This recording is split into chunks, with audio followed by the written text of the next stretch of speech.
nangyari sa akin. Ngayon ako ang una. Dumarating ang panahon, kalma lang anak ko. Hindi. Sana'y hindi sila tumalon mula rito mga kaibigan. At sana'y wala tayong maging problema pagkatapos nito. Kunin natin yung para kay Diablo. Romeo, anong ginagawa mo, Romeo? Gwapo ba ang gwapo ko? Ang tapang mo anak, magaling, tabi mo na. Marami talagang nagtatanong kung pwedeng ilakad si Diablo. Sobrang lakas niya kaya ang lakas niyang humila. Talagang pinapahirapan niya ako. Matagal-tagal na rin nasa likod ang leon na yon, Diablo. Sabi ko, ilabas ulit natin siya sa eksena. Sheila, anak, anong ginagawa mo?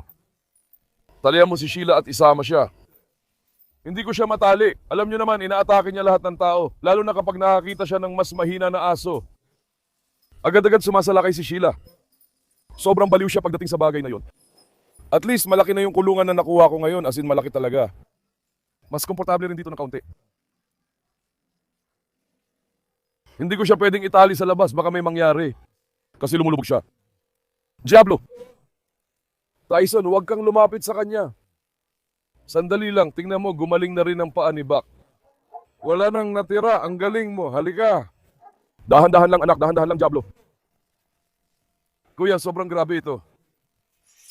May lakas talaga ito, hindi basta-basta. Kapag humatak siya, grabe talaga. Halika nga, lalapit ako sa tabi ng screen. Sige Tyson, sa akin lang Tyson, na-excite na naman. Okay Tyson yan. Mahal kita. Hop! Naibalik si Hector. Hop. Hop.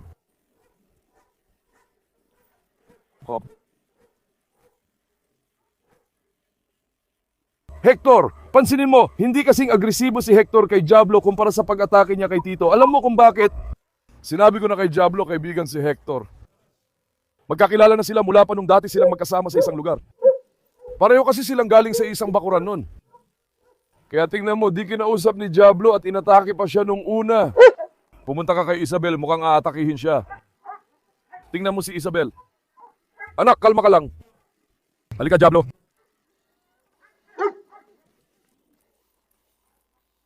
Amuyin mo ito, hoy. Hop, hop, hop. Matalino si Isabel, anak, parang bibig ni Diablo. Matalino siya, mahal ko. Sige, tumigil na siya at kumalma na. Halika, isama mo rin si Reyna. Si Reyna, nung huli siyang ipinakilala, inatake niya si Diablo. Yan ang naalala ko.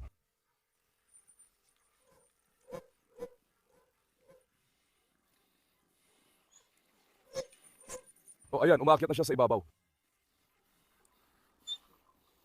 Anak, nagustuhan ba ni Reyna si Diablo? Ang talino talaga ng anak kong babae. Teka, paano maglaro si Reyna? Lumapit ka kay Reyna. Reyna, takbo dali. Hop. Teka lang anak, teka lang anak, teka lang anak, nandyan na. Si Marla nakatingin din kay Tito. Naghihintay siya sa tabi ni Tito. Tingnan mo oh. Hop. Tingnan mo naman ngayon si Diablo. Sige, may sasabihin ako ngayon. Hop. Hop!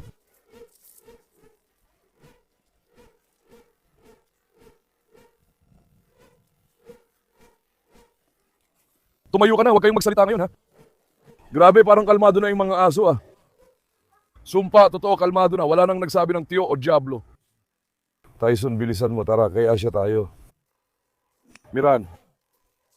Kamusta Gokan? Paano kayo nagkakilala ni Diablo? Nakakatawa talaga si Leo. Yung itsura ni Leo, sobrang natatawa ako mga kaibigan. Leo, Leon, anak ko talaga. Paglaki mo pa, ikaw na mag-aalaga sa kanya, okay? Halika, Diablo, halika. Ngayon, amuyin muna natin dito. Hayaan muna natin maamoy nila ang isa't isa mula sa likod ng wire. Pagkatapos nun, palalayain ko na rin sila. Hindi ko mapagkatiwalaan si Asya dito, hindi si Diablo. Oh, anak, tama na. Tyson na? Gusto mo bang ikwento kita? Ngayon, bibitawan na kita. Sige, tingnan natin. Halika. Isa, dalawa, tatlo. Lumusot ka, anak. Pagpalain nawa ang ating pasam. Sige, ngayon nag-aamuyan na sila. Alam mo ba bakit ako tiwala kay Asya? Bigla siyang sumusugod. Kaya di ako ganap nagtitiwala kay Asya. Noong una siyang dumating, sinusubukan din niyang sakupin ng mga lalaking aso. Ngayon, medyo kumalma na siya. Tingnan mo, hoy pare, hoy. Tahimik. Nakita mo ba silang nag-away? Nag-away sila. Si Asya ang unang umatake. Tingnan nyo. Sabi ko na, nakita nyo ba? Hindi gumanti si Diablo kay Asya. Balitang. Uff. Si Ama Asya, hindi mo rin talaga alam ang galaw niya ngayon. Hindi ko rin talaga matansya. Sana hindi sila mag-away. Si Asya, hindi ka na mapigilan. Sa akin, anak ko.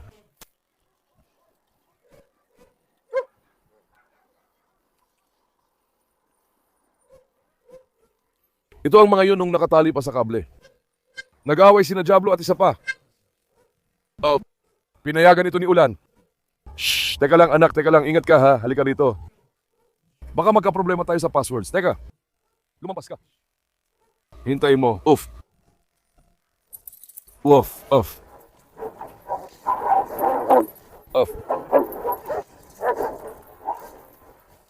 Off. Hindi nakikialam si Dorson. Tingnan mo si Asya, pare.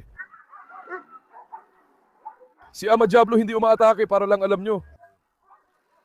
Alam nyo ba si Diablo? Parang babaeng asong nagpapakipot, hindi magandang halimbawa.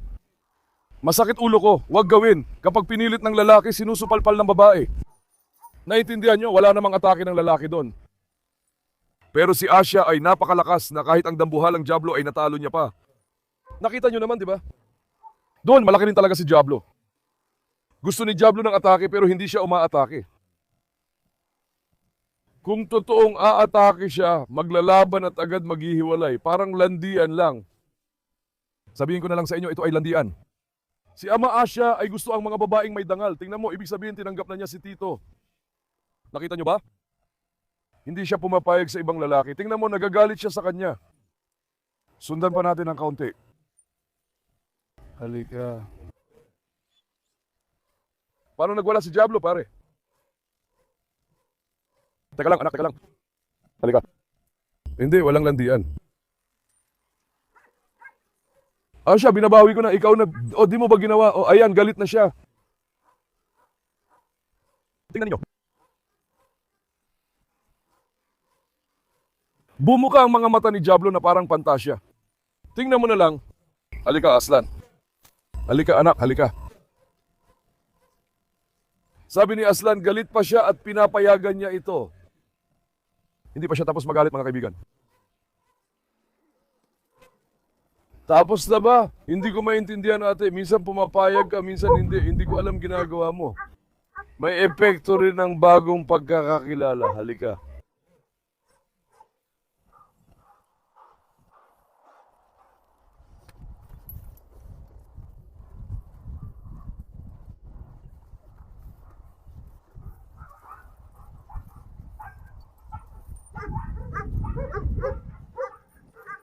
Susubaybayan ko ng may pagkasabik kung may mangyayari ba.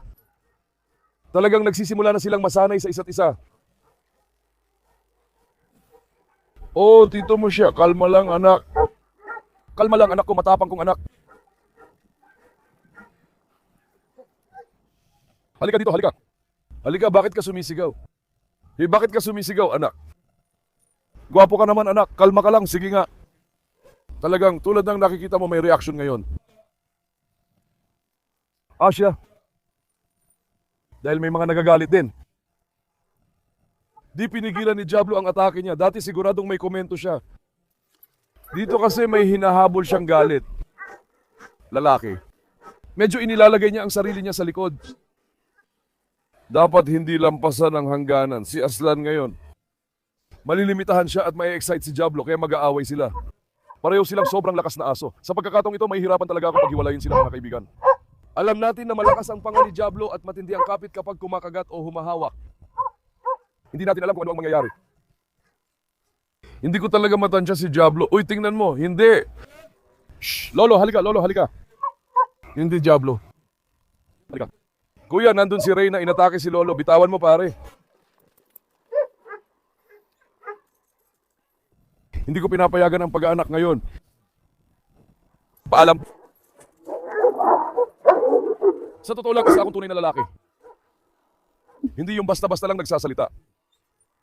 Sa totoo lang, hindi ako basta-basta lang. Ngayon, ang hininga ni Diablo ay mabango na, di tulad dati. Anak, tumahimik at tumalis ka. Dati, 2 takbo lang hingal na siya. Ngayon, dami na. Mga kalahating oras na siya sa labas, doon niya nilalabas lakas niya. Ngayon, ang ayos ng paghinga niya. Kailangan lang natin siyang papayatin ng konti. Bumalik na siya sa dati at mas gumanda pa. Kita nyo, bumalik na sigla ng hayop. Dati hindi siya makatayo dahil hinihingal. Alchiazuke, ngayon, hindi ko siya hinahawakan mga kaibigan. Sinasadya ko yan.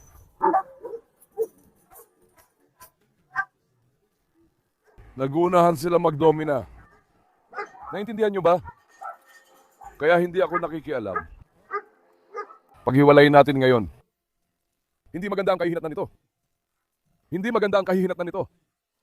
Kasi si Diablo ay medyo nilalampasan ng mga hangganan. Dapat hindi ako makialam dito. Halimbawa, alam mo ba kung ano ang mangyayari kung makikialam ako dito? Si Diablo ay kukuha ng lakas sa akin at aatake. Gets nyo? Pumayag si Nazle sa gusto ni Diablo para maiwasan ng gulo. Kaya tahimik lang siya kahit may konting nasugatan ng bibig niya. Kaya tara, ilabas natin siya. Mabait pala si Asya. Saludo ako sa anak ko. Inangkin siya ni Tito. Hindi niya pinapalapit ibang lalaki. Nakikita nyo ba? Teka. Yung demonyo, isip niya nandun pa rin. Pero siya lang. Yung manyak, pinutol lang ang kwelyo. Walang kagat o bakas ng ngipin. Tingnan mo. Ibig sabihin, wala talagang kagat. Gaya ng sabi mo, hindi naman sila totoong nag-aaway dito. Siguro, si Diablo kinagat lang ang sarili niyang dila o kung ano man ang ginawa niya, nangyayari talaga yan sa mga aso. Yan ang sugat, ibig sabihin, si Asya hindi talaga siya nasaktan o sinaktan. Tingnan mo, hinahawakan ko yung parte na parang kinagat niya, pero hindi naman talaga. Pinipisil lang niya para ipakitang dominante siya. Gets? Tinatanggap ito ni Diablo dahil babae siya, kaya halika.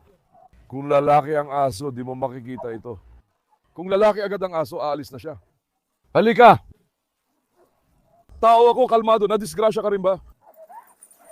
Naku, ulan Romeo, nakalimutan ko siya eh. Sobrang liit niya. Nakalimutan ko pa siya, Diyos ko, huwag naman sana. Nag-aaway sila pero ayos lang, tingnan mo si Diablo.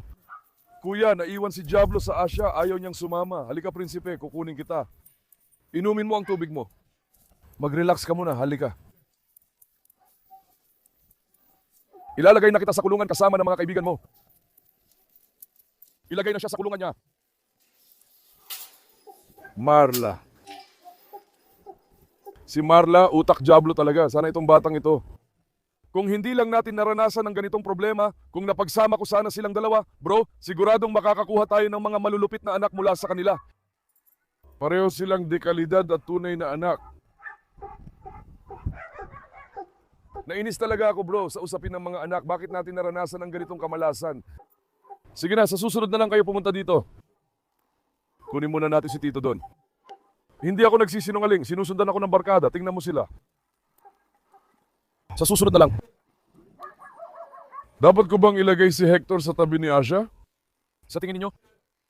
Asya. Kung ginawa rin ni Hector ang parehong galaw, ano kaya ang gagawin ni Hector? Isulat nyo nga sa mga komento. Gusto ko talagang malaman. Kung gusto nyo, siya naman ang kukunan ko next kasama si Asya. Subukan natin ilagay si Hector. Tingnan natin kung pareho rin ang magiging reaksyon niya. Halimbawa, isipin nyo na lang kung si Hades ang nandito. Si Hades, hindi tulad ni Diablo dati, hindi magpapatalo. Si Hades ay diretso parang hayop. Hindi talaga gusto ni Hades si Asya. Pag nakita niya, agad siyang umaatake. Pero kung si Hades yun, di ko rin kayang i-video. Diretso si Hades parang hayop. Alam ko na ang mangyayari sa akin.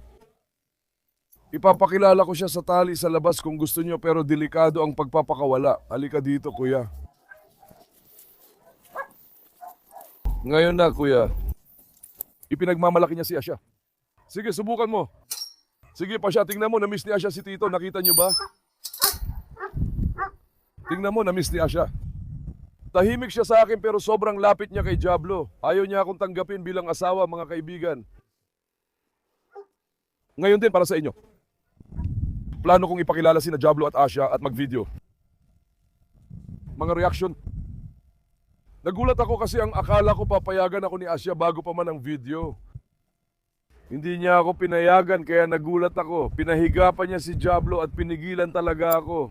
Hindi rin gumanti si Diablo. Sa totoo lang dito medyo may prinsipyo si Diablo. Ginagawa niya lang ang nararapat para sa isang lalaking aso. Dapat naman talaga ganito. Buti na lang at nalampasan natin ito ng ligtas mga kaibigan. Gaya ng sinabi ko, kung gusto niyo isulat niyo sa mga komento. Sa susunod, ilalabas ko rin si Hector. Ilalagay ko siya sa tabi ni Asha. Tingnan mo, wala siyang sinasabi, nakita mo ba? Wala talaga siyang sinasabi, nakita mo kasi siya. Huwag mong kunan ito. Asawa na niya, kaya tingnan mo pa. Siya, gusto lang si Asha nakasama, ayaw ng iba. Saludo ako, disente si Asha, mga kaibigan. Mahal ko kayong lahat. Like at subscribe sa video. Ingat, paalam. Mag-ingat kayo mga kaibigan ko.